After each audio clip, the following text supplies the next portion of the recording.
الحمد للہ وحدہ لا شریک لہ والصلاة والسلام علی من لا نبی بعد اما بعد اللہم صلی علی سیدنا و مولانا محمد وعلی آل و اصحاب سیدنا و مولانا محمد وبارک وسلم وصلی علیہ۔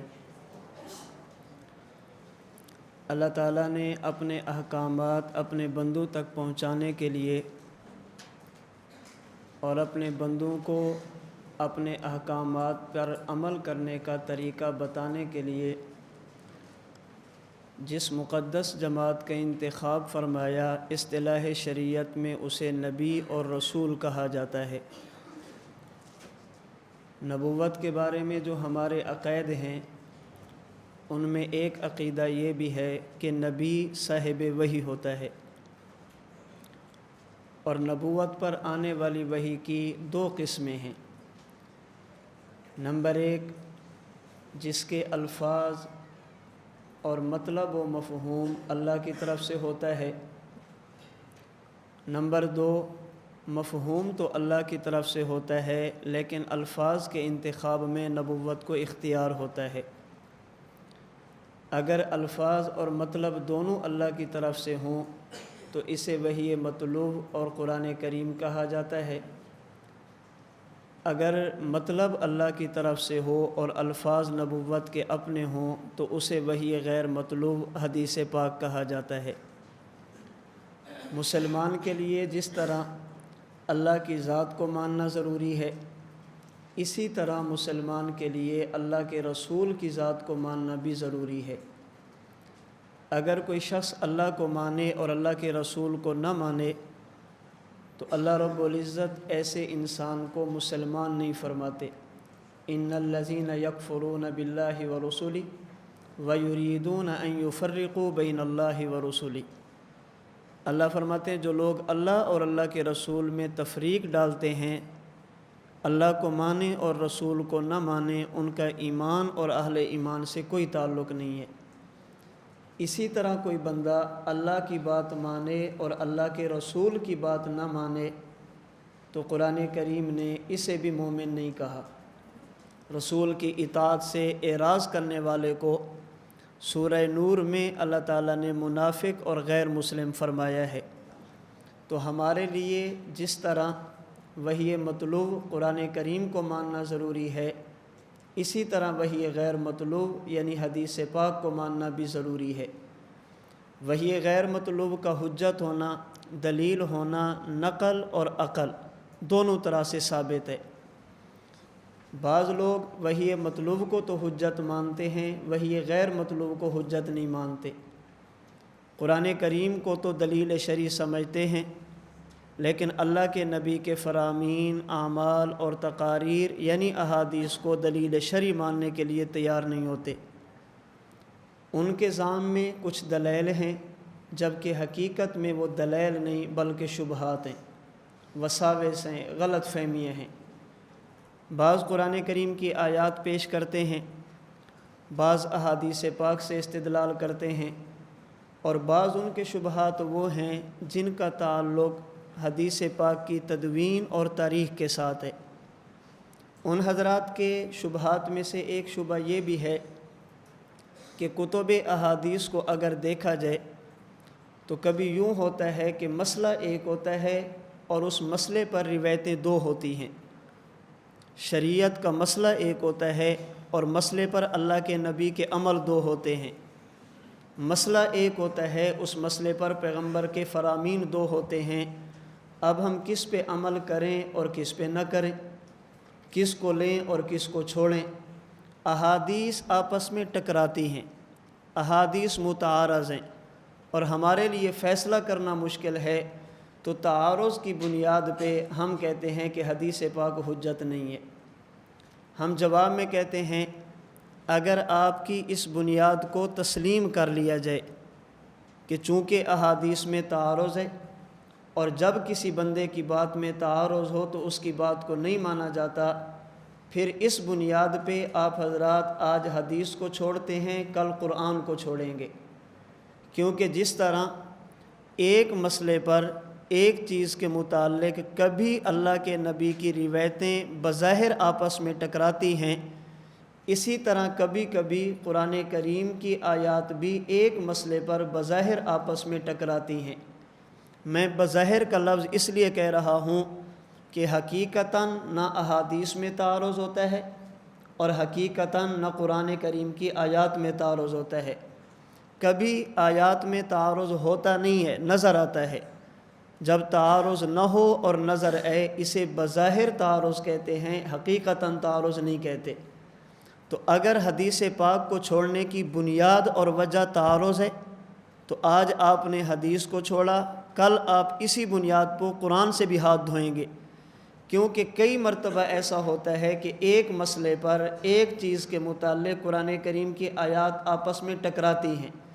مثال کے طور پر قرآن کریم میں جب اللہ تعالیٰ نے اپنی ربوبیت کو بیان کیا کہ اللہ رب العزت کس کس چیز کے رب ہیں، تو فرمایا رب المشرقی، اللہ تعالیٰ مشرق کے رب ہیں۔ اس سے معلوم ہوا کہ مشرق ایک ہے۔ دوسری جگہ پہ فرمایا رب المشرقین، تثنیہ، اللہ مشرقین کا رب ہے۔ اس سے معلوم ہوا کہ مشرق ایک نہیں ہے، مشرق دو ہیں۔ تیسری آیت میں فرمایا رب المشارق، جمع، اللہ مشارق کے رب ہیں۔ اس سے معلوم ہوا کہ مشرق ایک دو نہیں بلکہ اس سے بھی زیادہ ہیں۔ اب مسئلہ ایک ہے کہ اللہ رب کس جگہ کے ہیں۔ ایک میں فرمایا مشرق، معلوم ہوا کہ ایک ہے۔ دوسری آیت میں فرمایا مشرقین، معلوم ہوا کہ دو ہیں۔ تیسری میں فرمایا مشارق، اس سے معلوم ہوا کہ دو سے بھی زیادہ ہیں۔ اب لفظ ایک ہے، مسئلہ ایک ہے، لیکن اس پر آیات تین قسم کی ہیں۔ اگر تعارض کی بنیاد پہ احادیث کو چھوڑنا ہے تو تعارض کی بنیاد پہ کل کو قرآن کریم سے بھی ہاتھ دھونا پڑے گا۔ قیامت کا دن کتنا لمبا ہوگا، اس کی مدت کتنی ہوگی؟ ایک آیت کریمہ میں فرمایا وَإِنَّ يَوْمًا عِنْدَ رَبِّكَ كَأَلْفِ سَنَةٍ مِّمَّا تَعُدُّونَ، قیامت کا ایک دن دنیا کے 1000 سالوں کے برابر ہوگا۔ دوسری آیت میں فرمایا مقدارہ 50,000 سنۃ، قیامت کا ایک دن دنیا کے 50,000 سالوں کے برابر ہوگا۔ ایک میں فرمایا کہ وہاں کا ایک دن یہاں کا 1000 سال۔ دوسری آیت میں فرمایا کہ وہاں کا ایک دن یہاں کا 50,000 سال۔ تو آیات میں بھی ٹکراؤ پیدا ہو گیا۔ تو اگر تعارض کی بنیاد پہ، تعارض کی وجہ سے حدیث کو چھوڑنا ہے تو تعارض کی وجہ سے قرآن کریم کو بھی پھر چھوڑنا پڑے گا۔ ہم نہ تعارض کی وجہ سے حدیث کو چھوڑتے ہیں اور نہ ہی تعارض کی وجہ سے قرآن کریم کو چھوڑتے ہیں۔ کیوں؟ ہم کہتے ہیں اگر قرآن کریم ایک مسئلے پر 2 آیتیں دے تو ہم اصول تفسیر کی روشنی میں مفسرین کے دروازے پہ جائیں گے، مفسر ہمیں بتائے گا یہ آیت پہلے کی ہے، یہ بعد کی ہے۔ جو پہلے کی ہوگی اسے منسوخ کہیں گے، جو بعد کی ہوگی اسے ناسخ کہیں گے۔ مفسر ہمیں بتائے گا اس آیت پر عمل کرنے کی مدت ختم ہو چکی ہے اور اس آیت پر عمل کرنے کی مدت اب بھی باقی ہے۔ جس پر عمل کرنے کی مدت ختم ہو جائے اسے منسوخ کہتے ہیں، اور جس پر عمل کرنے کی مدت جاری ہو اسے ناسخ کہتے ہیں۔ تو قرآن کریم کی 2 آیتوں میں ٹکراؤ آ جائے، ہم آیتوں کو نہیں چھوڑتے، مفسرین سے پوچھتے ہیں، وہ اصول تفسیر کی روشنی میں، شان نزول کی روشنی میں، ناسخ اور منسوخ کی روشنی میں بتائیں گے اس پر عمل کرو اور اس پر چھوڑو۔ اب مفسرین نے بتایا کہ اللہ رب العزت نے جو مشرق، مشرقین، مشارق فرمایا اس کی وجہ کیا ہے؟ جب فرمایا رب المشرق مفرد، اس سے مراد ہے جہت مشرق، اللہ تعالیٰ پوری جہت کا رب ہے۔ جب فرمایا رب المشرقین، اللہ 2 مشرقوں کا رب ہے، اس سے مراد یہ ہے ایک جگہ سورج کے طلوع ہونے کی سردی میں ہے، ایک جگہ سورج کے طلوع ہونے کی گرمی میں ہے۔ یہ جگہ تھوڑی سی بدلتی ہے، مشرق سے مراد سورج طلوع ہونے کی جگہ۔ اب اللہ فرمانا چاہتے ہیں سورج سردی میں طلوع ہو اس کا رب بھی اللہ ہے، جگہ بدل کر گرمی میں طلوع ہو اس کا رب بھی اللہ ہے۔ جب فرمایا رب المشارق، اب سائنس بتاتی ہے، ہمیں تاریخ اور جغرافیہ بتاتا ہے کہ روزانہ سورج طلوع ہونے کی تھوڑی سی جگہ بدلتا ہے۔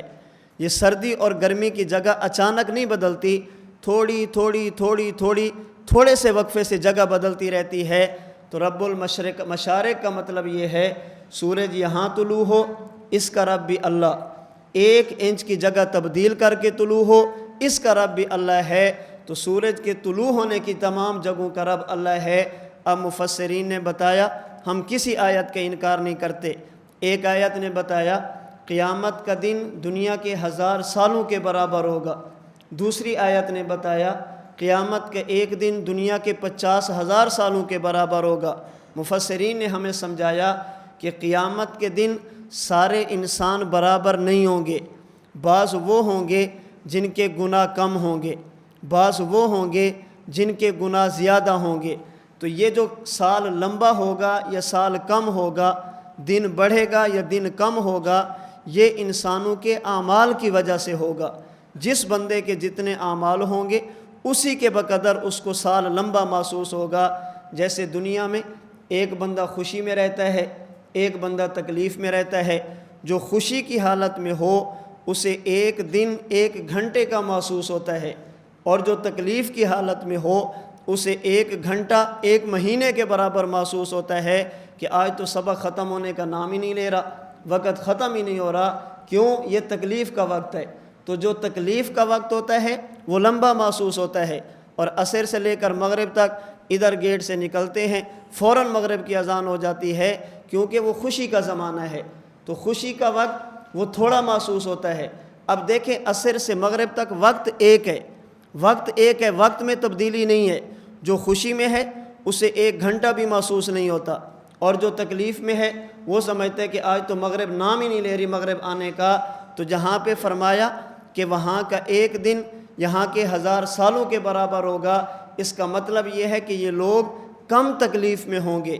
اور جب یہ فرمایا کہ وہاں کا 1 دن یہاں کے 50,000 سالوں کے برابر ہوگا، اس کا مطلب یہ ہے کہ یہ لوگ زیادہ تکلیف میں ہوں گے۔ اب دیکھیں آیتیں آپس میں ٹکرا رہی تھی، ہم نے تعارض کی وجہ سے آیات کو نہیں چھوڑا، قرآن کریم کو نہیں چھوڑا، ہم نے محدثین مفسرین علماء سے پوچھا، انہوں نے مطلب بتایا۔ ہم قرآن کی تمام آیتوں کو مانتے ہیں، جس طرح ایک مسئلے پر قرآن کی آیات ٹکرا جائیں ہم چھوڑتے نہیں ہیں، مفسرین سے پوچھتے ہیں، وہ ہمیں مطلب سمجھاتے ہیں۔ بالکل اسی طرح اگر وحی غیر مطلوب، حدیث رسول یہ بظاہر آپس میں ٹکرا جائیں، ہم حدیث کا انکار نہیں کرتے، کوشش کرتے ہیں کہ آپس میں تطبیق دیں، ایسا مطلب بیان کریں جس کی وجہ سے کسی بھی حدیث کو چھوڑنا نہ پڑے۔ اگر نہیں ہو سکتا پھر یہ دیکھیں پہلے کون سی بعد میں کون سی، جو پہلے کی ہے اسے چھوڑ دیں گے منسوخ ہوگی، جو بعد میں ہوگی اس پر عمل کریں گے وہ ناسخ ہوگی۔ اگرچہ یہ ضابطہ بھی کلی نہیں ہے، یہ ضابطہ بھی اکثری ہے، کیونکہ آپ حضرات پڑھتے رہتے ہیں کہ دنیا کا کوئی قاعدہ بھی کلیہ نہیں، ہر قاعدہ اکثری ہوتا ہے، سوائے اس قاعدے کے کہ دنیا کا کوئی قاعدہ کلی نہیں ہے، دنیا کا کوئی اصول بھی کلی نہیں ہے، اکثری ہوتا ہے، سوائے اس اصول کے کہ دنیا کا کوئی اصول بھی یہ کلی ہے، یہ اکثری نہیں ہوتا۔ تو خیر میں عرض کر رہا تھا کہ اگر ناسخ اور منسوخ مل جائے تو منسوخ پر عمل کریں گے، منسوخ کو چھوڑ دیں گے، ناسخ پر عمل کریں گے۔ اگر یہ بھی نہیں ہو سکتا پھر ہم جو صحت کے اصول ہیں، ضعف کے اصول ہیں، معمول اور متروک کے اصول ہیں، اس بنیاد پہ دیکھیں گے جو روایت عمل کے اصولوں پر پورا اترے گی اسے لے لیں گے، اور جو روایت عمل کرنے کے اصولوں پہ پورا نہیں اترے گی ہم اسے چھوڑ دیں گے۔ یہاں پر بھی میں یہ نہیں کہہ رہا کہ جو حدیث صحیح ہوگی اس پر عمل کریں گے، جو ضعیف ہوگی اسے چھوڑ دیں گے، ایسی بات بھی نہیں ہے۔ کبھی کبھی حدیث صحیح ہوتی ہے اس کے مقابلے میں ضعیف ہوتی ہے، لیکن عمل ضعیف پر کیا جاتا ہے، عمل صحیح پر نہیں کیا جاتا۔ اس پہ میں انشاءاللہ مستقل بات کروں گا۔ یہ جو آج غلط فہمی پیدا کی گئی ہے ہمارے ہاں بھی، میں عوام کی بات نہیں کرتا، اغیار کی بات نہیں کرتا، ہم خود بھی اس غلط فہمی میں مبتلا ہیں۔ جب کہہ دیا جائے کہ حدیث ضعیف ہے، ہمارے ہاں اس کی ایک جگہ ہوتی ہے ردی کی ٹوکری، وہاں پہ پھینک دو۔ ضعیف کا معنی یہ ہے کہ قابل عمل ہی نہیں ہے، ایسی بات بالکل نہیں ہے۔ حدیث ضعیف بھی ہوتی ہے، قابل عمل بھی ہوتی ہے، بلکہ کبھی کبھی یوں بھی ہوگا حدیث سند کے اعتبار سے ضعیف ہوگی، سند کے اعتبار سے کمزور ہوگی، سند کے اعتبار سے مضبوط نہیں ہوگی، لیکن بعض ایسی چیزیں اس کے ساتھ مل جاتی ہیں کہ حدیث ضعیف قرآن کریم کی آیت کے لیے بھی ناسخ بن جاتی ہے، ضعیف حدیث قرآن کی آیت کے لیے بھی ناقص بن جاتی ہے۔ لا وصیت لوارث سند کے اعتبار سے کمزور ہے، لیکن علماء فرماتے ہیں، علماء نے اس کو لیا حتیٰ جعلوہ ناسخا لآیت الوصیت، اور انہوں نے اس حدیث پاک کی بنیاد پر کتب علیکم اذا حضر احدکم الموت ان ترک خیرا الوصیت للوالدین، قرآن کی نص قطعی بتاتی ہے جو بندہ فوت ہونے لگے اس پر فرض ہے، کتبہ اس پر لازم ہے کہ والدین کے لیے وصیت کرے، اس بندے پر لازم ہے۔ حدیث کہتی ہے لا وصیت لوارث، وارث کے لیے وصیت کرنا جائز نہیں ہے، قرآن کہتا ہے وصیت فرض ہے، حدیث کہتی ہے وصیت نہیں کر سکتا۔ علماء محدثین فرماتے ہیں کہ یہ حدیث پاک سند کے اعتبار سے اگرچہ کمزور ہے، اگرچہ ضعیف ہے، لیکن اس میں اتنی طاقت اور قوت بعض قرائن کی وجہ سے آ چکی ہے جس کی وجہ سے یہ آیت، یہ حدیث اس مقام تک پہنچی ہے کہ محدثین نے اس کی وجہ سے قرآن کی آیت کو منسوخ قرار دیا ہے۔ تو حدیث ضعیف ہر ایسی نہیں ہوتی کہ اس کو چھوڑ دیا جائے، میں اس پہ انشاءاللہ بات کروں گا کہ وہ کون سے قرائن ہیں جس کی بنیاد پہ ضعیف حدیث کو لیا جاتا ہے، اور کبھی کبھی سند کے اعتبار سے بالکل ٹھیک ہوتی ہے، سند کے اعتبار سے مضبوط ہوتی ہے، لیکن بعض قرائن ایسے ملتے ہیں کہ صحیح حدیث کو چھوڑ دیا جاتا ہے۔ ہر صحیح حدیث قابل عمل نہیں ہوتی اور ہر ضعیف حدیث قابل ترک نہیں ہوتی، بعض صحیح کو چھوڑ دیا جاتا ہے اور بعض ضعیف روایتوں پر عمل کر دیا جاتا ہے۔ تو قرآن کریم کی آیتوں میں ٹکراؤ ہو جائے، ہم قرآن کو نہیں چھوڑتے، مفسرین سے مطلب پوچھتے ہیں، مفسرین سے سمجھتے ہیں۔ اسی طرح اگر ایک مسئلے پر احادیث آپس میں ٹکرا جائیں تو ہم احادیث کو نہیں چھوڑتے، ہم محدثین کے پاس جائیں گے، وہ بتائیں گے کہ اس کا مطلب یہ ہے، اس کا مطلب یہ ہے، اس کا ہے تطبیق، یہ بھی ٹھیک ہے، یہ بھی ٹھیک ہے، دونوں کے مطلب الگ الگ ہیں۔ اگر تطبیق نہیں ہوتی ناسخ منسوخ کی طرف جائیں گے، وہ بھی نہیں ہوتا، اب ہم ترجیح کی طرف جائیں گے، کوشش کریں گے کہ دونوں میں ایسی ترجیح دیں کس کو لینا ہے اور کس کو چھوڑنا ہے۔ تو اگر تعارض کی وجہ سے احادیث کو چھوڑنا ہے تو یہ آج اعتراض حدیث پہ ہے، کل اعتراض قرآن پہ ہوگا۔ ہم ظاہری تعارض کی وجہ سے قرآن کو بھی نہیں چھوڑتے، ہم ظاہری تعارض کی وجہ سے حدیث کو بھی نہیں چھوڑتے۔ میرے شیخ دامت برکاتہم العالیہ اس پہ بڑا پیارا جملہ فرماتے ہیں کہ کبھی بھی قرآن کی آیتیں آپس میں نہیں ٹکرا سکتی، کبھی بھی اللہ کے نبی کی دو حدیثیں آپس میں نہیں ٹکرا سکتی، کبھی بھی حدیث قرآن سے نہیں ٹکرا سکتی، لیکن کبھی یوں ہوگا ٹکراؤ ہوتا نہیں ہے، ٹکراؤ نظر آتا ہے، تعارض ہوتا نہیں ہے، تعارض نظر آتا ہے۔ جب تعارض نہ ہو لیکن تعارض نظر آئے، پھر اہل نظر سے اپنی نظر کا علاج کرو، تمہیں تعارض نظر بھی نہیں آئے گا۔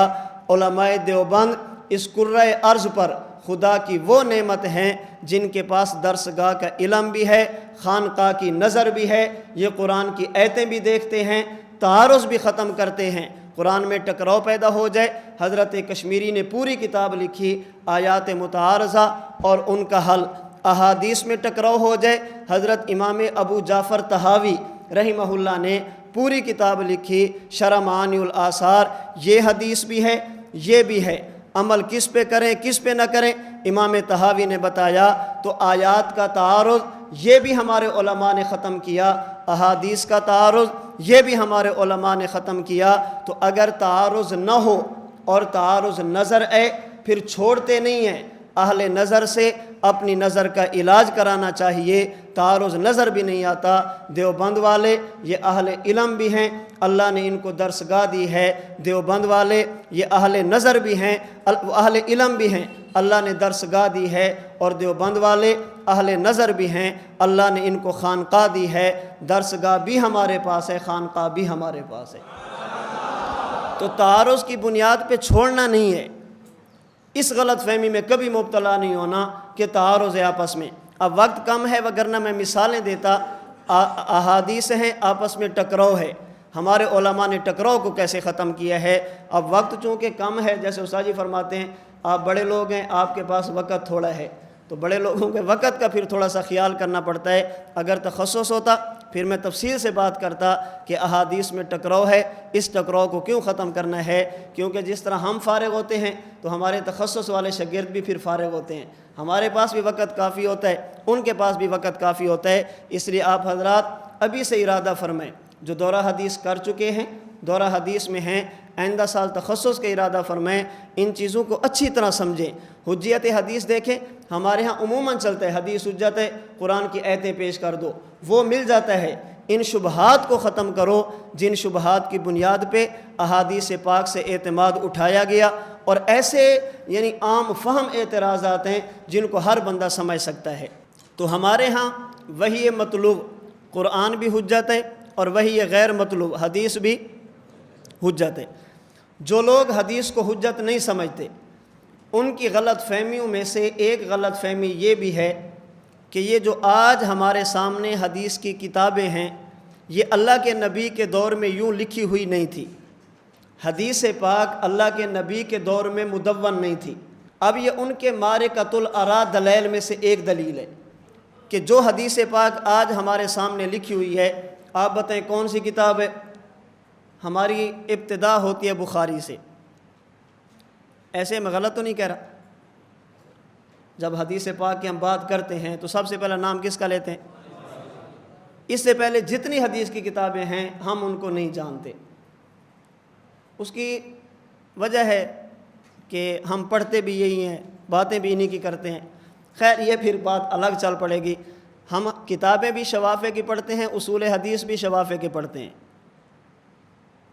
ایسے ہمارے مدارس میں اصول حدیث کی جو سب سے بڑی کتاب ہے اس کا کیا نام ہے جی؟ شرح نخبۃ الفکر۔ کس کی ہے؟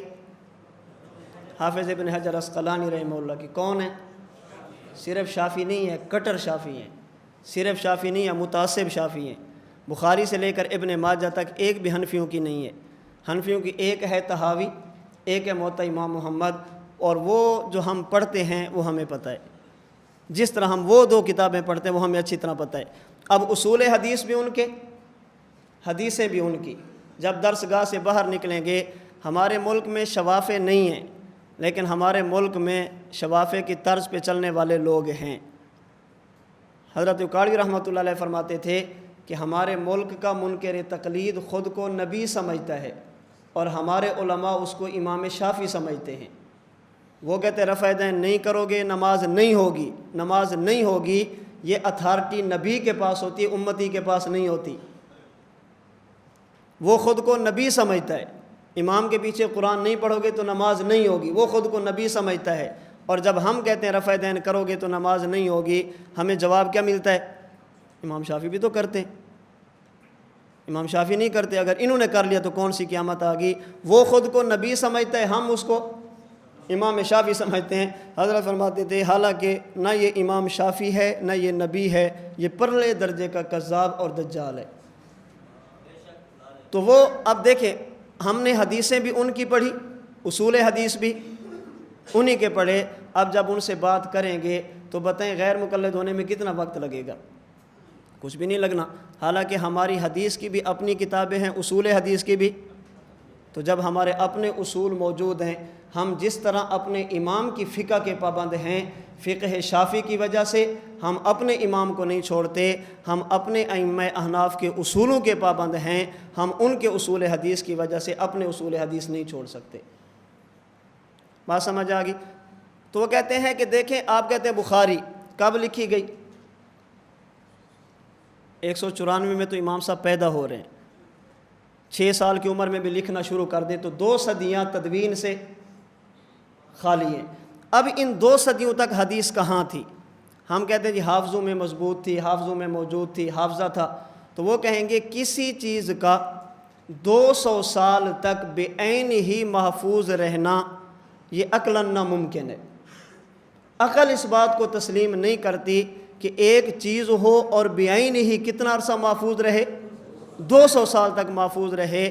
تو جب حدیث مدون نہیں تھی، یہ اجمیوں کی سازش ہے، امت کو اسلام سے ہٹانے کے لیے حدیث مدون کرائی گئی، پھر اس میں جعلی حدیثیں گھڑی گئی، جعلی حدیثوں کو جمع کیا گیا، تو 200 سال تدوین حدیث سے خالی نظر آتے ہیں، حدیث پاک مدون نظر نہیں آتی، تو کسی چیز کا بعین ہی 200 سال تک محفوظ رہنا یہ عقلاً ناممکن ہے، عقل اس بات کو تسلیم نہیں کرتی۔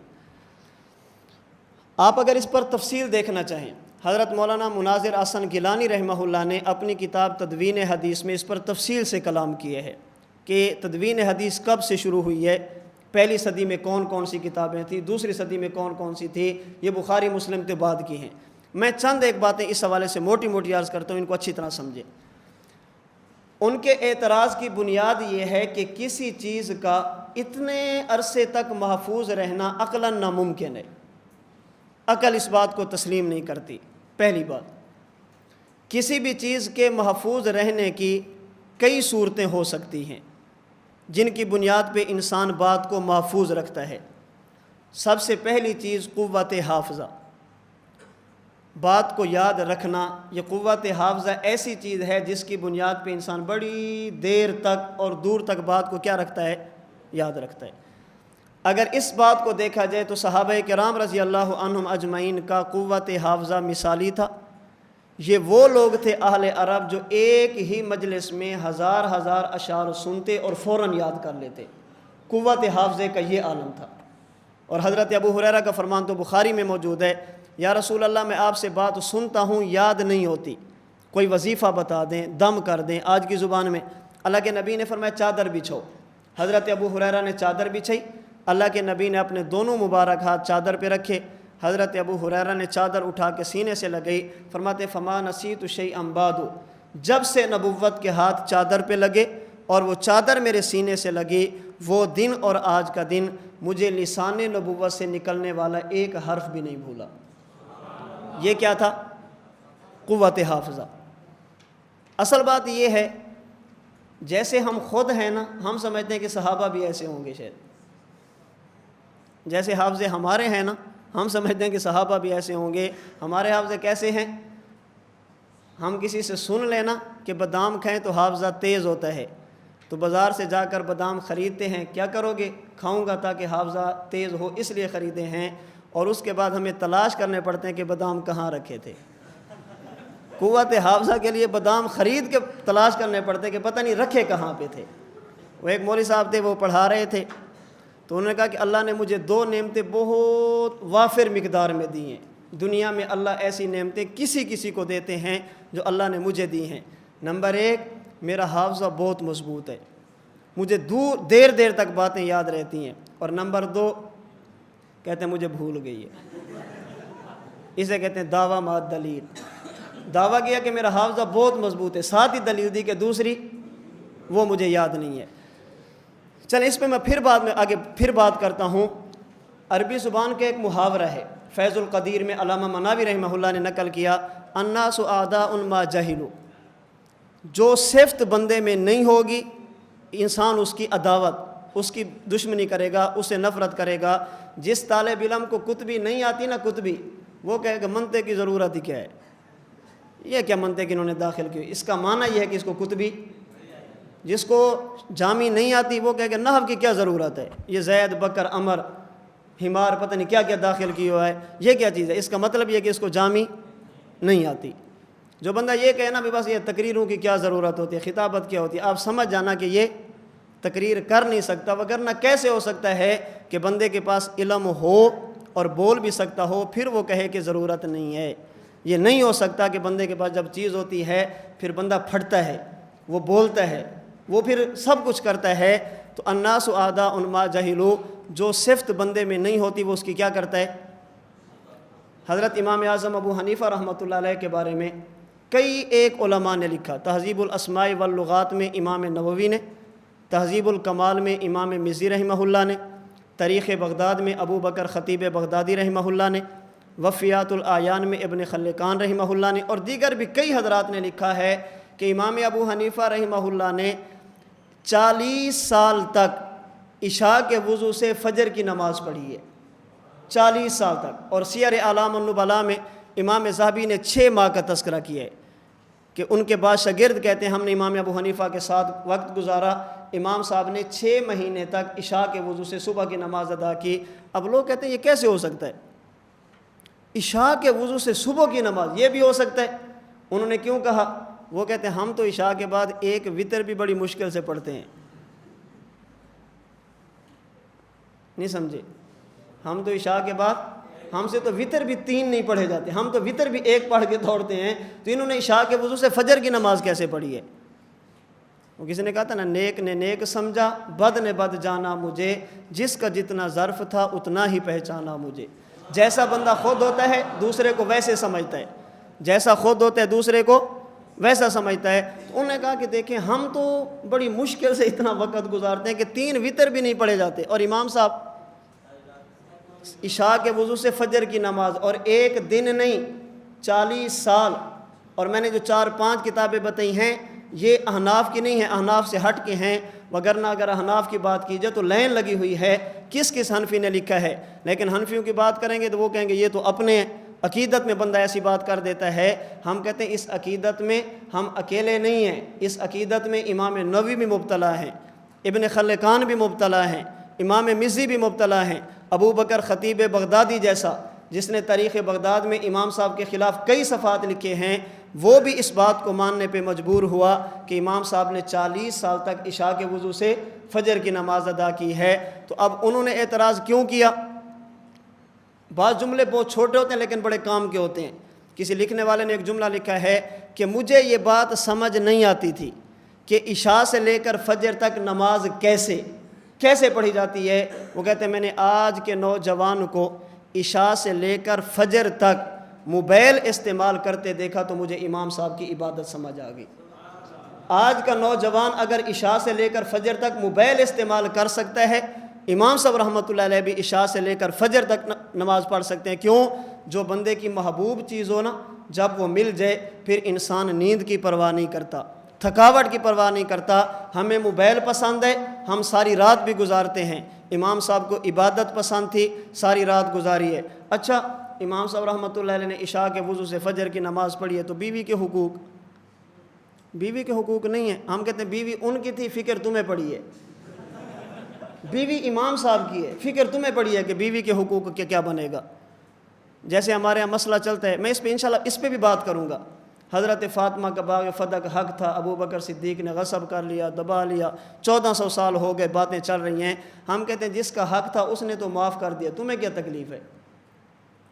جس کا حق تھا وہ خاموش ہو گئی، جن کا حق تھا وہ چپ ہیں، جن کا حق تھا وہ راضی ہیں، اور تم 1400 سال سے لگے ہوئے ہو۔ استاد جی بیانات میں فرماتے ہیں نا، لاہور میں بیان تھا، بیان کے بعد ایک بندہ ہے، قبر میں عذاب ہوتا ہے؟ جی بالکل ہوتا ہے، قرآن کی آیت ہے۔ استاد جی نے فرمایا اگر نہ ہو تو پھر نہیں ماننا چاہیے۔ استاد جی نے پوچھا کہ موت کے بعد کیا کرتے ہو؟ غسل قرآن کی کس آیت میں ہے غسل دو؟ کفن کس آیت میں ہے؟ جنازہ کس آیت میں ہے؟ دفن کس آیت میں ہے؟ دعا کس آیت میں ہے؟ تو اس نے کہا کہ یہ 5 چیزیں قرآن میں نہیں ہیں تو کیا ہوا، حدیث میں تو ہیں۔ سعید نے فرمایا کہ عذاب قبر اگر قرآن میں نہ ہو تو کیا ہوگا، عذاب قبر بھی حدیث میں ہے۔ اب دیکھیں، بات سمجھیں، موت کے بعد غسل کون دیتا ہے؟ غسل کون دیتا ہے؟ انسان۔ کفن کون پہناتا ہے؟ انسان۔ جنازہ کون پڑھتے ہیں؟ انسان۔ دفن کون کرتے ہیں؟ انسان۔ دعا کون مانگتے ہیں؟ انسان۔ اور عذاب کون دیتے ہیں؟ فرشتے۔ جو کام تمہارے ذمے تھے تم نے بغیر آیت کے کر لیے، اور جو تمہارا نہیں تھا فرشتوں کا، عذاب فرشتوں نے دینا ہے، فکر تمہیں پڑی ہے کہ آیت ہے یا نہیں۔ اس پہ تو فرشتوں کو کہنا چاہیے تھا۔ اللہ فرمائے جوتے مارو، فرشتے کہیں اللہ آیت۔ جن کا کام ہے وہ نہیں مانگتے، تمہارا کام ہی نہیں ہے، ایسے خام کا شور ڈالا ہوا ہے، اسے کہتے ہیں مدعی سست۔ امام صاحب کی بیوی کے حقوق، بیوی ان کی ہے، تمہیں کون سی فکر پڑی ہے بیوی کے حقوق؟ بات سمجھئے۔ تو الناس اعداء ما جہلوا، جو وصف بندے میں موجود نہ ہو کسی اور میں دیکھے گا تو اس سے برداشت نہیں ہوگا۔ اپنے اندر موجود نہیں ہے، جس کے اندر موجود ہوگا تو برداشت نہیں ہوگا۔ اب یہ اندر اندر کڑتا رہے گا، اندر اندر جلتا رہے گا، حسد کے اندر مبتلا رہے گا۔ تو تدوین حدیث اللہ کے نبی کے دور میں نہیں تھی۔ میں نے گزارش کی ہے تو کسی چیز کو محفوظ رکھنے کے لیے سب سے پہلی چیز قوت حافظہ. یہ صحابہ کا صحابہ کو چھوڑو، وہ تو بہت بڑے تھے. امیر شریعت سید عطا اللہ شاہ بخاری رحمۃ اللہ علیہ فرماتے ہیں میں نے صحابہ کی زندگی کو دیکھا، صحابہ کا علم دیکھا، زہد دیکھا، ورع دیکھی، تقوی دیکھا، سب کچھ دیکھا. پھر میں نے اپنے دور میں لوگوں کو تلاش کرنا شروع کیا. میں نے حضرت خاتم المحدثین امام العصر علامہ انور شاہ کشمیری کو دیکھا تو شاہ جی تو خطیب تھے، اور خطیب بھی ایسے کہ جو دریاؤں کے بھی رخ موڑ دیتے تھے. حضرت شاہ جی رحمۃ اللہ علیہ کے بارے میں ہمارے بعض اکابر فرماتے تھے یہ ظالم ایسا خطیب ہے، نہ اس سے پہلے تقریر کی جا سکتی ہے نہ اس کے بعد کی جا سکتی ہے. یہ ایسا ظالم بندہ ہے، اگر پہلے کر لے تو ہماری ضرورت نہیں رہتی، اگر بعد میں کرے تو ہماری تقریر پہ پانی پھیر دیتا ہے. شاہ جی فرماتے ہیں میں نے صحابہ کو دیکھا، حضرت کشمیری کو دیکھا، میرا ذوق کہتا ہے، اور ذوق کے لیے نصوص نہیں چاہیے، ذوق کے لیے ضروری نہیں ہے کہ نص موجود ہو، ذوق کے لیے ضروری نہیں ہے کہ دلیل موجود ہو، اور ذوق کی بنیاد پہ فتوے بھی نہیں لگتے. یہ میں نے دفعہ دخل مقدر کیا ہے.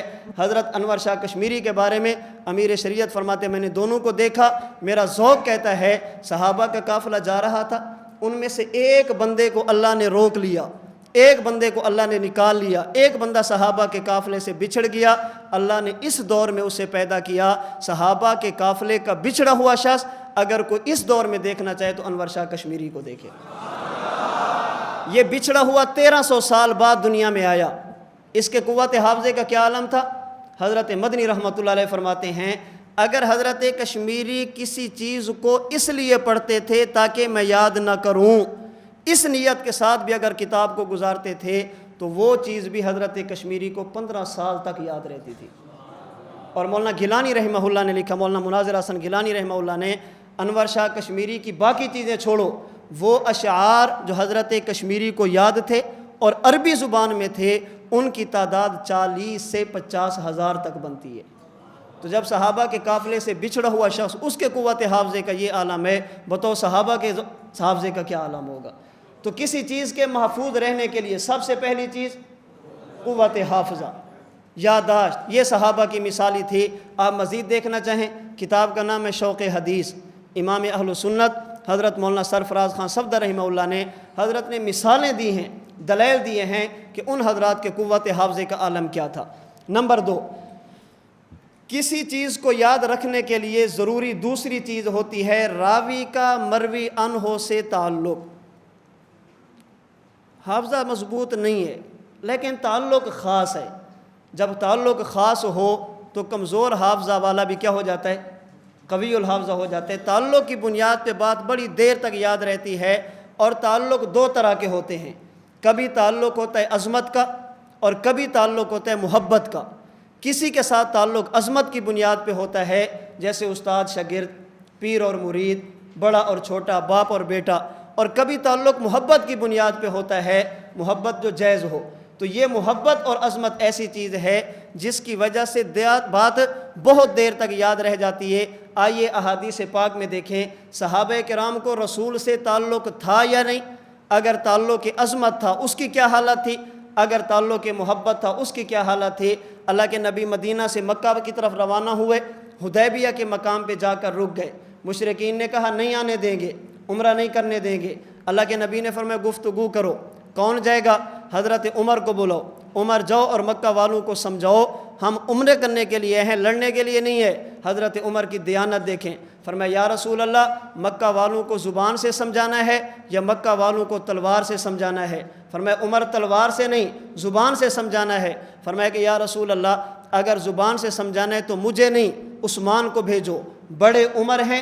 لیکن دیانت کا تقاضا یہ تھا، حضرت عمر نے بتایا کہ جب ایک مسئلے پر تمہارا فن نہ ہو، کوئی فن والا موجود ہو، پھر یہ نہیں کہ میں بڑا ہوں لوگ کیا کہیں گے، فن والے کی طرف رجوع کرو. حضرت عثمان اگرچہ مجھ سے چھوٹے ہیں لیکن مذاکرات کرنا، معاملات کو طے کرنا یہ عمر کا فن نہیں ہے، یہ عثمان کا فن ہے. اگر تلوار سے سمجھانا ہے میں جا رہا ہوں، آپ تیاری کریں، میں دیکھتا ہوں کس ماں نے وہ بیٹا جنا ہے جو آپ کو طواف کرنے سے روکتا ہے. فرمایا عمر زبان سے سمجھانا ہے.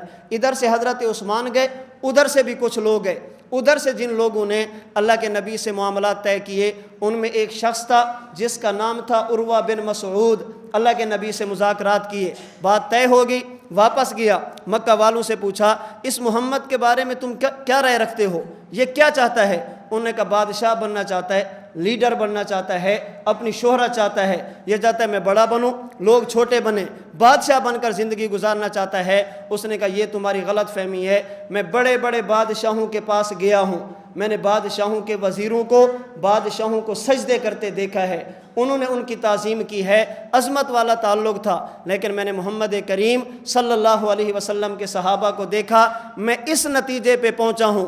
عروہ قسم اٹھا کر کہتا ہے، صحیح بخاری کی روایت، واللہ ان رأیت مالکا قط یعظمہ اصحابہ ما یعظم اصحاب محمد محمدا۔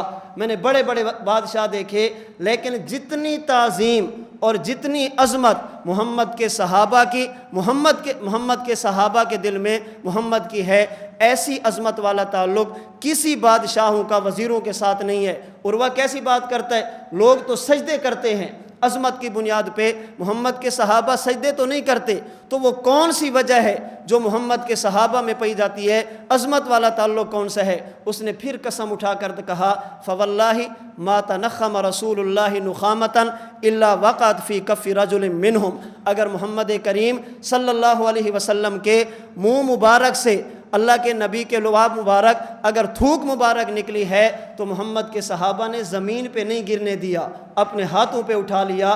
جس پیغمبر کے صحابہ ان کی تھوک کو زمین پہ نہ گرنے دیں، اس سے بڑی عظمت کیا ہوگی؟ اس سے اگلی بات تھوک کو ہاتھ پہ اٹھانا، یہ تو بات سمجھ آتی ہے۔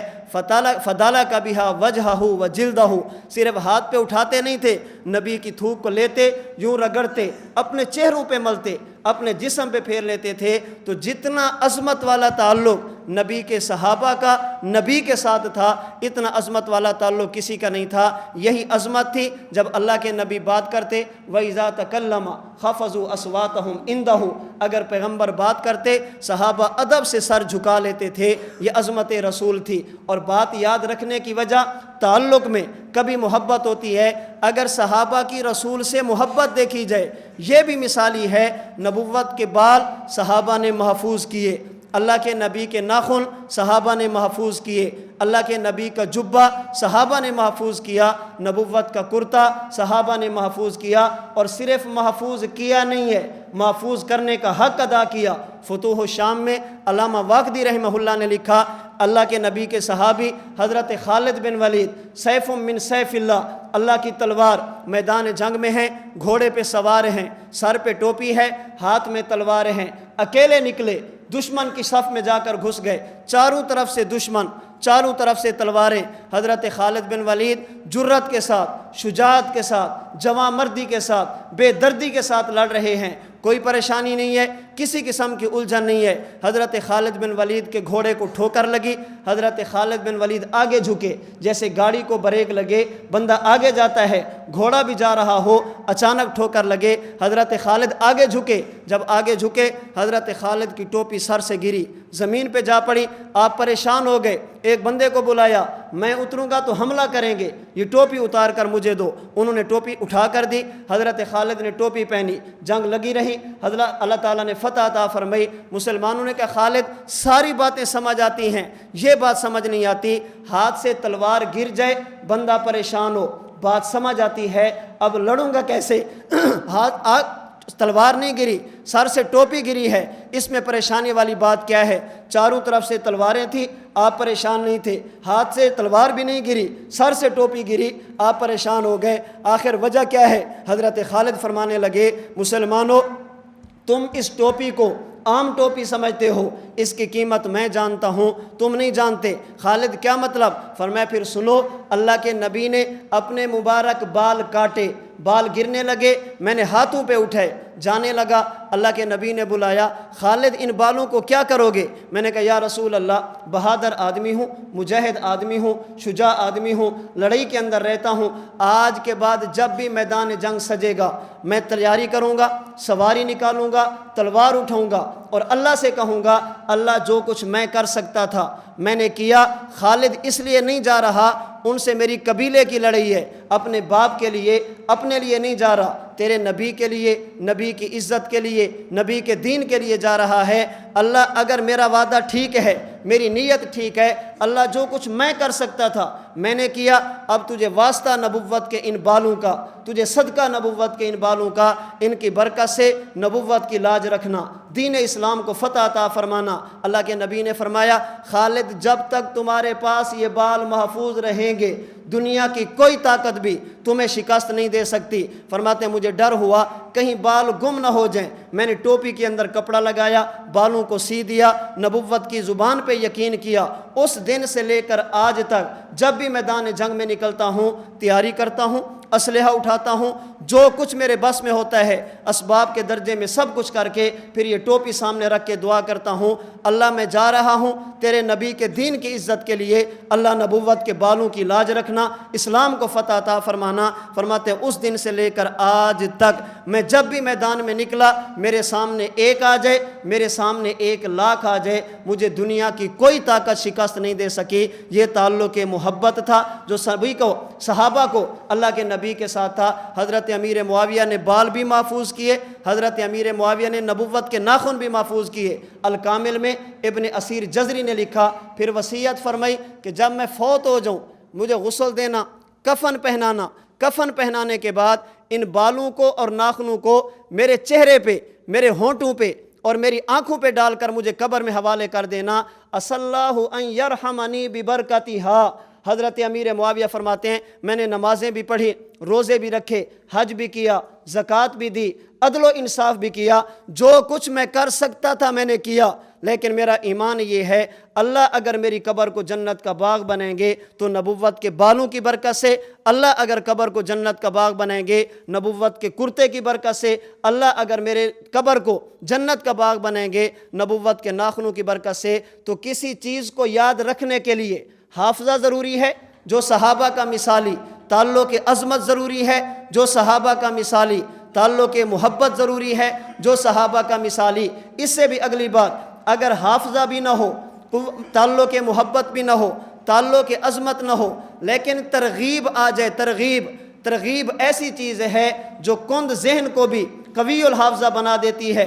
یہ کام کرو بادشاہ یہ دے گا، بادشاہ جب ترغیب دے گا، اب ایک بندہ قوی الحافظہ نہیں ہے لیکن ترغیب انعام کی وجہ سے بندہ بات کو یاد رکھتا ہے تاکہ مجھے انعام ملے۔ اگر ترغیب نہ ہو ترہیب بھی ساتھ آ جائے، اگر تم نے یاد نہ کیا تمہاری گردن اڑا دوں گا، تو ترغیب اور ترہیب میں کوئی ایک چیز بھی آ جائے بات دور تک یاد رہتی ہے۔ اب دیکھیں کسی چیز کو یاد رکھنے کے لیے انہوں نے سوال کیا کیا کہ دیکھیں بات یاد رہتی ہے تھوڑے وقت تک، اتنے عرصے تک بات یاد نہیں رہتی۔ ہم نے کہا عقلاً کسی چیز کو یاد رکھنے کی 5 وجوہ میں سے ایک ہو سکتی ہے۔ نمبر 1 حافظہ مضبوط ہو، بات یاد رہتی ہے۔ نمبر 2 تعلق عظمت ہو، بات یاد رہتی ہے۔ تعلق محبت ہو، بات یاد رہتی ہے۔ اگر ترغیب ہو بات یاد رہتی ہے، اگر ترہیب ہو بات یاد رہتی ہے۔ 5 میں سے ایک مل جائے بات یاد رہتی ہے۔ اگر صحابہ کو دیکھا جائے ان کا حافظہ بھی مضبوط، تعلق عظمت بھی ہے، تعلق محبت بھی ہے، ساتھ ترغیب بھی ہے۔ نظر اللہ عمران سامع منا حدیثا فحافظہ حتی یبلغہ، فرمایا کہ اللہ اسے ہمیشہ خوش رکھیں گے جو میری حدیث کو سنے گا اور یاد رکھے گا۔ من حفظ علی امتی 40 حدیثا فی امر دینہا باسہ اللہ فقیہا وکنت لہ یوم القیامت شافعا و شہیدا، فرمایا کہ 40 حدیثیں یاد رکھو گے، اللہ قیامت کے دن فقہا کی صف میں کھڑا کریں گے، میں محمد تمہاری سفارش کروں گا۔ یہ ترغیب تھی جو حدیث کے یاد کرنے پر تھی، اور ترہیب کیا ہے؟ من کذب علی متعمدا فلیتبوأ مقعدہ من النار، اگر غلط بات کرو گے جہنم کی تیاری کرو۔ 5 میں سے ایک مل جائے بات یاد رہتی ہے، یہاں 5 میں سے ایک نہیں ہے، 5 کی 5 جمع ہیں۔ ترہیب بھی ہے، ترغیب بھی ہے، تعلق محبت بھی ہے، تعلق عظمت بھی ہے، قوت حافظہ بھی ہے۔ یہی 5 چیزیں تھیں، یہی 5 چیزیں تھیں جو صحابہ میں پائی جاتی تھی، اور انہوں نے صحابہ کو اس نہج تک پہنچایا۔ اگر نبوت نے بعثت انا والساعۃ کہاتین فرمایا، صحابہ نے الفاظ بھی محفوظ کیے، نبوت نے اشارہ کیا، صحابہ نے اشارہ بھی محفوظ کیا۔ اگر انا وکافل الیتیمی کہاتین، نبوت نے فرمان فرمایا، صحابہ نے اسے بھی محفوظ کیا۔ اگر نبی نے 2 انگلیوں کا اشارہ کیا، صحابہ نے اشارے کو بھی محفوظ کیا۔ نبوت نے قبر کا تذکرہ کرتے ہوئے مجرم کے لیے، کافر کے لیے فرمایا، حتی تختلف اضلاعہ، اس کی پسلیاں ایک دوسرے میں گھس جاتی ہیں، ایک دوسرے میں داخل ہو جاتی ہیں۔ صحابہ نے الفاظ بھی محفوظ کیے، وشبک بین اصابعیہ، نبوت نے یوں انگلیوں کو ایک دوسرے میں داخل کیا۔ صحابہ نے صرف لفظ محفوظ نہیں کیے، اشارے بھی محفوظ کیے ہیں۔ یہ 5 چیزیں وہ تھی جنہوں نے صحابہ کرام کو اس نہج پہ آ کر کھڑا کر دیا کہ انہوں نے نبوت کے اشاروں کو محفوظ کیا۔ جو لوگ نبوت کے اشاروں کو بھی ضائع نہ ہونے دیں، نبوت کے اشاروں کو بھی محفوظ کریں، انہوں نے نبوت کے الفاظ کو بھلا دیا ہو، میں اس بات کو ماننے کے لیے تیار نہیں۔ جنہوں نے اشارے تک محفوظ کیے، نبی کے اشاروں تک کو محفوظ کیا، اللہ کے نبی ہم سے تو کیسے پیچھے گئے؟ صحابہ نے اشارے محفوظ کیے۔ نبوت کے دانت مبارک کہاں کہاں تک نظر ہے، صحابہ نے اشارے تک محفوظ کیے۔ تو اگر 5 میں سے ایک مل جائے تو بات یاد رہتی ہے، اگر 5 مل جائیں تو پھر نور علی نور، سونے پہ سہاگا۔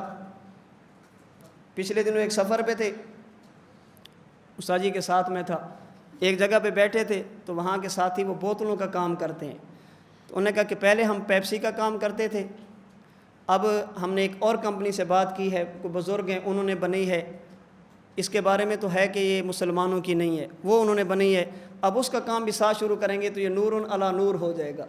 صحیح نے فرمایا کہ نور علی نور تو تب ہوگا جب پہلا نور ہو، یہ تو تب ہے نا جب پیپسی نور ہو۔ بات سمجھے، بعض جملے ہم نے بس رٹے ہوتے ہیں، ہم سمجھتے ہیں کہ بس ہر جگہ پہ یہی کہنا ہے، ہر جگہ پہ یہی کہنا ہے۔ ایک شخص تھا نا، وہ کسی جگہ سے واپس آ رہا تھا، اس نے دیکھا لوگ بہت سارے جمع ہیں، انہوں نے پوچھا کیا ہوا؟ انہوں نے کہا کہ یہ اونٹ ہے، اس نے تربوز کھا لی ہے، تو تربوز اس کے گلے میں پھنس گیا ہے، اب لوگوں کو سمجھ نہیں آ رہی کہ کیا کریں۔ یہ بھی جا کر کھڑا ہو گیا، بھی تماشا دیکھتے ہیں۔ ایک بندہ اور گزرا، اس نے پوچھا کیا ہوا؟ انہوں نے بتایا، اس نے کہا ہٹ جاؤ، وہ سائڈ پہ ہو گئے۔ اب وہ بندہ دوڑ کر آیا، دوڑ کر آ کر اس نے کونی اس تربوز والی جگہ پہ ماری، جب ماری تو تربوز ٹوٹ گیا، اونٹ کھڑا ہو گیا، وہ پھنسا ہوا تھا۔ اس نے کہا کہ میں ایسے خام خواہ پھرتا رہتا ہوں، یہ کام تو مجھے بھی کرنا چاہیے۔ یہ گیا آگے، گھر والے پریشان تھے، کیا ہوا؟ دادی اماں روٹی کھا رہی تھی تو لقمہ اٹک گیا ہے، آگے نہیں جا رہا۔ اس نے کہا سائڈ پہ ہو جائے، یہ بھی کوئی مسئلہ ہے؟ یہ دوڑ کر گیا، اس نے ایسے لگئی کونی، وہ بیچاری کل کی مرتی آج مر گئی۔ انہوں نے کہا یہ کیا کیا تو نے؟ انہوں نے کہا کہ اونٹ تو ٹھیک ہو گیا تھا، یہ کیوں نہیں ٹھیک ہو رہی؟ پھر جا رہا تھا، لوگ جمع تھے، کیا ہوا؟ ایک بندہ کنویں میں گر گیا ہے، اس کو نکالنا ہے۔ اس نے کہا دیکھتے ہیں کیسے نکالتے ہیں۔ سمجھدار آدمی تھا، اس نے رسی پھینکی، اس کو کہا رسی پکڑو، اس نے رسی پکڑی، انہوں نے کھینچی، وہ باہر آ گیا۔ یہ بھی جا رہا تھا علاقے میں، دیکھا کہ ایک بندہ کھجور کے درخت پہ چڑھا ہوا ہے، نیچے نہیں اتر سکتا، کیسے اترے؟ کہتے ہیں مسئلہ بھی نہیں ہے، رسی پھینکی، کہتے ہیں پکڑو، کھینچا وہ سیدھا نیچے۔ تو بعض لوگ بس جملے یاد کر لیتے ہیں، لیکن کس جملے کو کہاں پہ کہنا ہے؟ دعائیں یاد ہوتی ہیں، دعاؤں کے لیے ساتھ ساتھ جگہ بھی یاد کرنی پڑتی ہیں، کون سی دعا کہاں پہ پڑھنی ہے، سمجھیے۔ اللہم ارحنی رائحۃ الجنہ ولا ترحنی رائحۃ النار۔ ایک بزرگ تھے، وہ تقاضے کے لیے گئے تو اندر یہ دعا پڑھ رہے تھے، تو باہر نکلے تو کسی نے کہا کہ بابا جی دعا تو ٹھیک ہے، سوراخ ٹھیک نہیں ہے۔ محل درست فرمائے، بات سمجھی۔ تو کسی چیز کو محفوظ کرنے کے لیے 5 صورتیں ہو سکتی ہیں، اگر ایک بھی مل جائے تو بات یاد رہتی ہے، 5 مل جائیں تو جی بطریق اولا یاد رہے۔ بات آ کہ میں یہاں پہ تھوڑی سی عرض کر دیتا ہوں، اصل میں پھر اس پہ آگے تفصیل سے بات کروں گا، پھر میں تفصیل سے بات کروں گا انشاءاللہ۔ 5 میں سے ایک بھی مل جائے تو بات یاد رہتی ہے، اگر 5 مل جائیں تو پھر بطریق اولا یاد رہتی ہے۔ یاد رکھنا حدیث پاک کے بارے میں، جب کسی حدیث کو لیتے ہیں، کبھی حدیث کو لیا جاتا ہے اس کی سند ٹھیک ہو،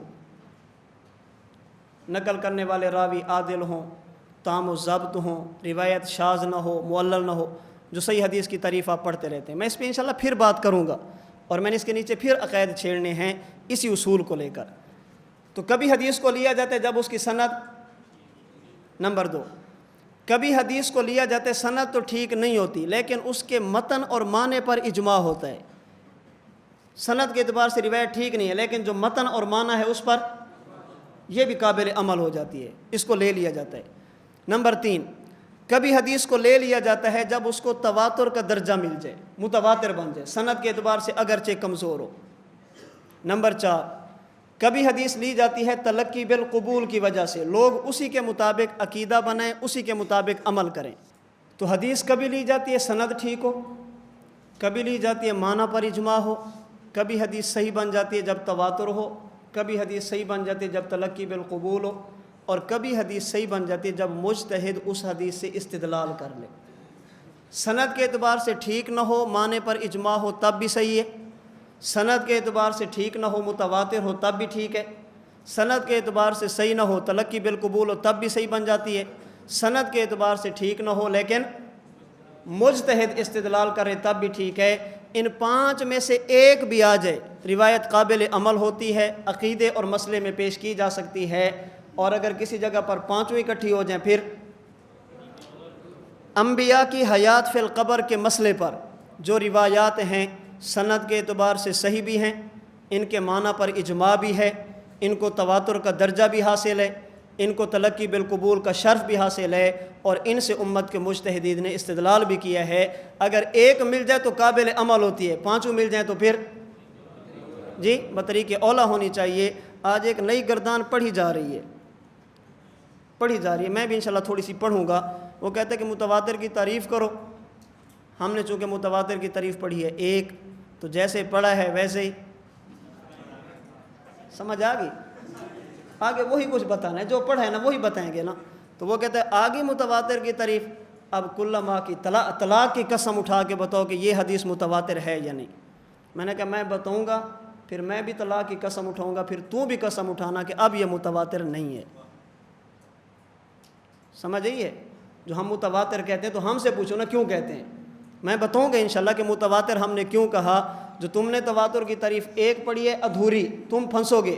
ہم نے چونکہ اپنے اصول حدیث بھی پڑھے ہیں, اپنے تواتر بھی پڑھے ہیں, ہم نہیں پھنستے. پھر ہم بھی قسم اٹھائیں گے, تو بھی اٹھا. اب قسم اٹھا طلاق کی کہ اب یہ تواتر نہیں ہے, پھر میں دیکھتا ہوں کہ قسمیں اٹھاتا کون ہے. بات سمجھ آ گئی؟ اچھا, حدیث پاک اللہ کے نبی کے دور میں نہیں لکھی گئی, اور صرف یہ نہیں کہ لکھی نہیں گئی بلکہ اللہ کے نبی نے لکھنے سے منع فرمایا. اللہ کے نبی کے دور میں صرف یہ نہیں ہے کہ حدیث لکھی ہوئی نہیں تھی بلکہ حضور نے لکھنے سے منع فرمایا. صحیح مسلم کی روایت ہے, اللہ کے نبی نے فرمایا لا تکتبوا انی, فرمایا کہ لوگوں جو کچھ میں کہوں اسے نہ لکھا کرو, جس نے لکھا ہے اسے مٹا دو. قرآن کے علاوہ جو کچھ لکھا ہے مٹا دو. وہ کہتے ہیں کہ دیکھیں اگر حدیث حجت تھی تو اللہ کے نبی نے منع کیوں کیا؟ تو حضور کا منع فرمانا اس بات کی دلیل ہے کہ حدیث حجت ہے. ہم کہتے ہیں سب سے پہلا بات تو یہ بتائیں کہ یہ قرآن کریم کے کس پارے کی آیت ہے لا تکتبوا انی؟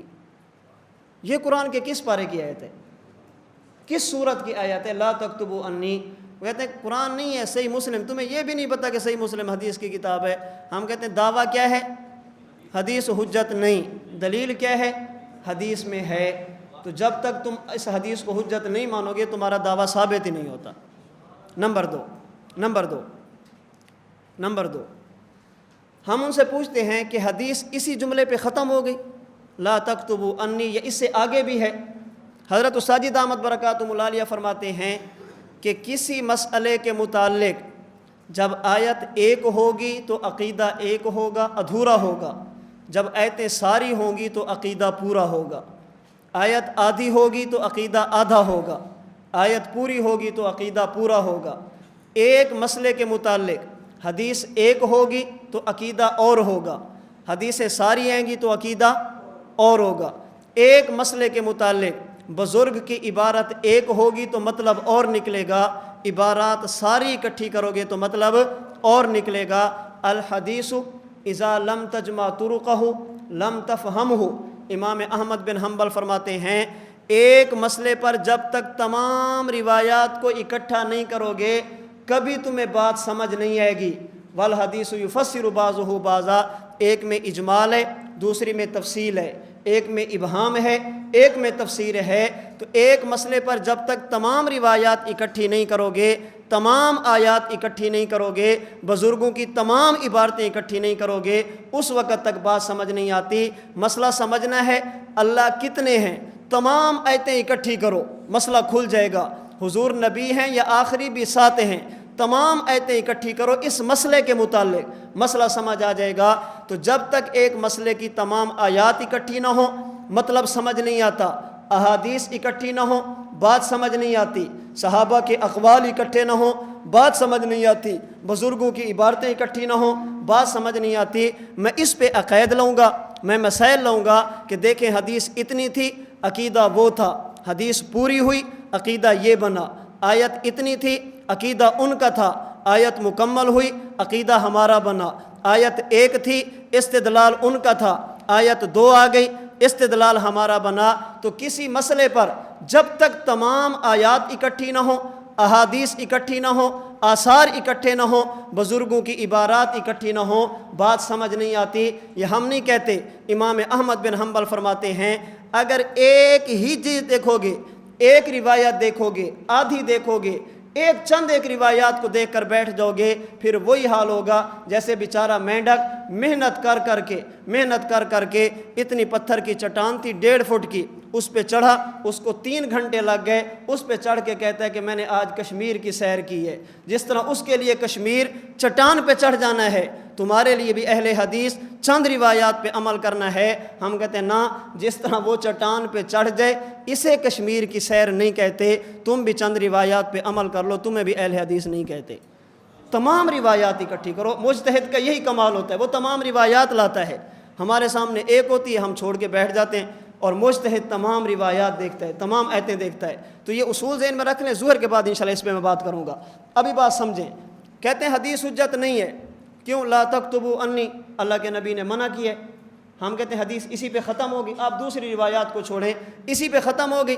صحیح مسلم میں آگے بھی ہے، اللہ کے نبی فرماتے ہیں حدثوا انی ولا حرج، لکھو نہیں بیان کرو، لکھو نہیں بیان۔ اب ان کی دلیل کیا ہے؟ اگر حدیث حجت ہے تو حضور نے منع کیوں کیا؟ اگر حدیث حجت ہے تو حضور نے لکھنے سے منع کیوں کیا؟ ہم کہتے ہیں اگر حدیث حجت نہیں ہے تو بیان کرنے کی اجازت کیوں دی؟ ان کی دلیل کیا تھی؟ اگر حدیث حجت ہے تو لکھنے سے منع کیوں کیا؟ ہم کہتے ہیں اگر حدیث حجت نہیں ہے تو بیان کرنے کی اجازت کیوں دی؟ کہتے ہیں حدیث حجت تھی تو لا تکتبوا کیوں فرمایا؟ ہم کہتے ہیں اگر حجت نہیں تھی تو حدثوا کیوں فرمایا؟ حدثوا فرمانا اس بات کی دلیل ہے کہ حجت ہے، باقی لا تکتبوا کا معنی وہ نہیں ہے جو آپ سمجھے ہیں، لا تکتبوا کا معنی کچھ اور ہے۔ حدیث کی حجت تو اسی حدیث میں موجود ہے، حدثوا انی ولا حرج۔ تیسری بات سمجھیں، اس حدیث پاک کے راوی ہیں حضرت ابو سعید خدری رضی اللہ تعالی عنہ۔ ہمارا سوال یہ ہے کہ جب حضرت ابو سعید خدری نے اس روایت کو بیان کیا، اس کے بعد حدیثیں بیان کرنا چھوڑ دی؟ جی، جب یہ فرمایا کہ حضور نے فرمایا لا تکتبوا انی، حدیث نہ لکھا کرو، تو اس کے بعد حدیث بیان کرنا چھوڑ دی تھی؟ وہ تو بیان کر رہے ہیں۔ جب راوی خود اپنی روایت پہ عمل نہ کرے تو یاد رکھنا یا روایت منسوخ ہوتی ہے یا روایت مؤول ہوتی ہے۔ صحابی خود اپنی روایت پہ عمل نہیں کرتا، اس کا معنی یہ ہے کہ یا تو یہ منسوخ ہے، خاص وقت تک کے لیے تھی، اب یہ نہیں ہے، یا روایت مؤول ہے، اس کی نہیں کی کوئی خاص وجہ تھی۔ اگر خاص وقت کے لیے ہو تو منسوخ کہتے ہیں، اگر کسی خاص وجہ سے ہو تو پھر اسے مؤول کہتے ہیں۔ وگرنہ حضرت ابو سعید خدری اس کے بعد حدیثیں بیان کرنا چھوڑ دیتے، بھی حدیث حجت نہیں ہے، حضور نے فرمایا لا تکتبوا۔ حضرت ابو سعید خدری نے چھوڑا نہیں ہے۔ الاستیعاب فی معرفت الاصحاب میں ابن عبد البر مالکی نے لکھا ہے، ابو سعید خدری کا شمار ان صحابہ میں ہوتا ہے جو بڑی کثیر تعداد میں روایات نقل کرتے ہیں، اور امام ذہبی رحمہ اللہ نے سیر اعلام النبلاء میں ان کی تعداد 1170 بیان کی ہے۔ تو جو راوی کہتا ہے کہ حدیث بیان نہ کرو، حدیث نہ لکھو، اگر اس کا مطلب یہ کہ حدیث حجت نہیں ہے تو حضرت ابو سعید کو کیا کرنا چاہیے تھا؟ چھوڑ دیتے بھی، جب حدیث حجت نہیں تو میں کیوں بیان کروں؟ اس کے بعد حضرت ابو سعید نے بیان کیا۔ اس کا معنی یہ ہے کہ اس کا مطلب وہ نہیں ہے جو آپ سمجھے ہیں، اس کا مطلب کچھ۔ استاد جی ایک علاقے پہ تھے، سفر میں تھے، تو وہاں پہ ایک مدرسے میں گئے تو علماء اکٹھے ہو گئے، پہلی دفعہ وہاں پہ گئے، انہوں نے کہا جی ہم نے کچھ سوال کرنے ہیں، حسین نے فرمایا کریں۔ حضرت انور شاہ کشمیری رحمہ اللہ فرماتے ہیں کہ میں نے اپنی زندگی ضائع کر دی حنفیت کو شافیت پر ترجیح دیتے دیتے۔ اصل کام تو ختم نبوت کا ہے، میں نے اپنی زندگی تباہ کر دی ہے، برباد کر دی ہے۔ اب یہ قول حضرت کشمیری کا جب آپ کے ملک میں بولا جائے تو اس کا سب سے پہلا مصداق کون کس کو بناتے ہیں؟ اس مرکز کو۔ حضرت کشمیری فرماتے ہیں میں نے زندگی ضائع کر دی رفع دین، ترک رفع دین، قرات، ترک قرات، آمین بالسر، آمین بالجار، ان مسائل میں نے تو زندگی ضائع کر دی ہے حنفیت کو شافیت پر ترجیح دیتے دیتے۔ استاد جی نے ان سے پوچھا کہ مجھے سب سے پہلی بات تو یہ بتائیں، جب حضرت کشمیری نے یہ فرمایا اس کے بعد پڑھانا ختم کر دیا؟ اب مجھے بات سمجھ آ گئی، آج کے بعد سبق نہیں پڑھوں گا، بس آج کے بعد چھٹی ہے، میں کون ہوں تو حنفیت کو شافیت پہ ترجیح دینے والا۔ انہوں نے کہا نہیں بند تو نہیں کیا، تو اس کے بعد بھی پڑھاتے رہیں۔ ایک طرف کہتے ہیں میں نے زندگی ضائع کر دی ہے، دوسری طرف پھر پڑھانا شروع کر دی ہے۔ اچھا دوسری بات، ساجی نے فرمایا کہ آپ کیا کرتے ہیں مفتی صاحب، آپ کیا کرتے ہیں؟ اس نے کہا جی پڑھاتا ہوں۔ ساتھ انہوں نے کہا کہ ماشاءاللہ ہمارے بڑے مدرس ہیں، بڑی کتابیں پڑھاتے ہیں، بڑی مشکل کتابیں، ہدایت ثالث بھی یہی پڑھاتے ہیں۔ ساجی نے فرمایا کہ حضرت کشمیری نے کیا فرمایا؟ میں نے زندگی ضائع کر دی حنفیت کو شافیت پر ترجیح دیتے دیتے، اس لیے آپ ان مسائل کو بیان نہ کریں۔ ساجی نے فرمایا آپ کیا پڑھاتے ہیں؟ اس نے کہا ہدایت ثالث۔ ہدایت ثالث میں کس کو کس پر ترجیح دیتے ہیں؟ حضرت کشمیری تو فرماتے ہیں میں نے زندگی ضائع کر دی ہے۔ جس کو حضرت کشمیری فرماتے ہیں میں نے زندگی ضائع کر دی، کام آپ وہ کر رہے ہیں۔ قدوری میں، کنز میں، شرح وقایہ میں، ہدایہ میں، آپ مرکز کو چھوڑیں، مرکز سے باہر جب پڑھائی جاتی ہیں تو کس کو کس پر ترجیح دی جاتی ہے؟ احناف یہ کہتے ہیں، شوافع یہ کہتے ہیں، ہمارا موقف راجح ہے، اس کی وجوہ یہ ہیں۔ تو آپ کہتے ہیں حضرت کشمیری فرماتے ہیں کہ میں نے حنفیت کو شافیت پر ترجیح دیتے دیتے زندگی ضائع کر دی ہے، اور آپ خود کیا کر رہے ہیں؟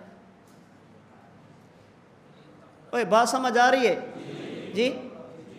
جس کو حضرت کشمیری فرماتے ہیں کہ میں نے زندگی ضائع کر دی ہے، وہی کام تو آپ خود کر رہے ہیں۔ سید نے فرمایا کہ میں تو ہدایہ نہیں پڑھاتا، میں تو قدوری نہیں پڑھاتا، میں نے تو کبھی حنفیت کو شافیت پر ترجیح نہیں دی، میں تو ملیشیا میں بھی جا کر شوافع کے مدرسے میں ان کی باتیں کرتا ہوں۔ ہمارے مرکز میں اگر شافی آ جائے ہم اس کو مصلی پہ کھڑا کرتے ہیں، سجی کے خلیفہ مجاز ہیں، شافی ہیں، میرے تخصص کے ساتھی ہیں، آ جائیں نماز پڑھاتے ہیں، رفع دین کرتے ہیں، ٹھیک ہے۔ ہم تو حنفیت کو شافیت پر ترجیح نہیں دیتے۔ اب حضرت کشمیری اگر چھوڑ دیتے تو آپ کی بات ٹھیک تھی، آپ بھی نہ پڑھاتے تو بات ٹھیک تھی۔ اس کا مطلب یہ ہے آپ حضرت کشمیری کی بات کو سمجھے نہیں ہیں۔ جہاں پر حنفیت ہو شافیت نہ ہو، شوافع نہ ہو، وہاں پر پورا زور لگانا حنفیت کو شافیت پہ ترجیح دینے میں، اور ختم نبوت پر کام کرنے والا کوئی نہ ہو، یہ صاحب صلاحیت اندر بیٹھ کر حنفیت کو شافیت پہ ترجیح دے، یہ زندگی تباہ ہوگی، عمر ضائع ہوگی۔